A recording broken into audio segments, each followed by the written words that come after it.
Ayun, buongiorno. Bali, flex ko lang yung biniling bahay ng anak ko para do sa hamster. Bali, ayun, diba, bumili kami ng isang hamster muna noong una. Tapos, ayun pala yung sinasabi niya na gusto niya mag-alaga ng daga.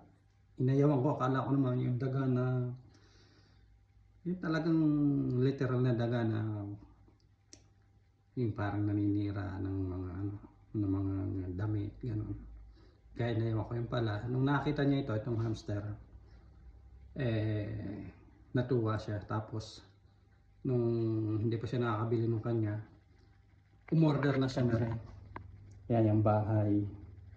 Tapos, kung naalala niyo, nawala yan ng 3 araw, nakalpas. Hindi namin makakita dito sa loob ng bahay.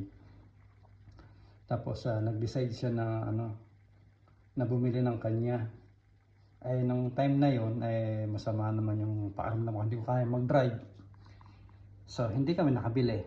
Tapos, bigla naman nakita yung si Mousy, bigla sumilip doon sa may namin, ilalim ng kama. Kagulo na sila. Noong time na yun kasi puyat ako. Yung pala, kaya pala mga nagsisigawan. Nakita na yung si Mousy. Tapos, ayun nga. Tapos, kailan lang dumating tong Yan, binili ng anak ko. Bahay nila. Noong una, ito, bali, ibigay ito ng girlfriend ng anak ko. Doon to sa sa goldfish. Diyan muna inilagay nung habang wala. Tapos, inilagay sa medyo mas malaking kasi bawal silang ma-stress eh. Na-stress sila pagka sobrang liit ng galawan nila. Kaya, ayan. Pakikita ko sa inyo, ayan.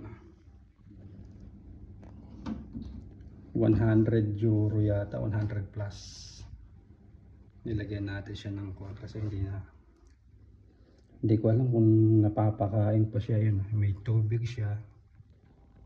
Ayan. Kita ba? Kita ba sa video? Ayan.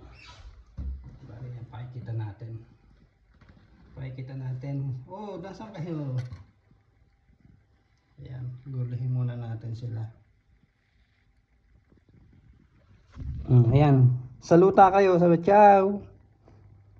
Ayan yung aming hamster, dalawa na sila. Kabibili lang nung Sunday nung isa, yung maliit, yung makulit, yung nailagay ko sa live na makulit siya, yun yung bago, yung maliit. Nalimutan ko ang pinangalan dyan eh, si Peter Rabbit yata, ng aking bunso. Try natin. Ito may pagkain dito. Ayan, si hamster. Ayan, kain ikaw dyan. Ayan, nilagyan ko ng slice ng nilagyan ko slice ng apple.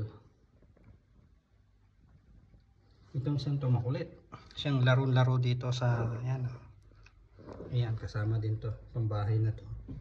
Tapos ayan, lalagyan ng buhangin. Tingnan natin kung lalaro ito. Yan. Yan yung nasa live eh. Yan yung makulit na yan.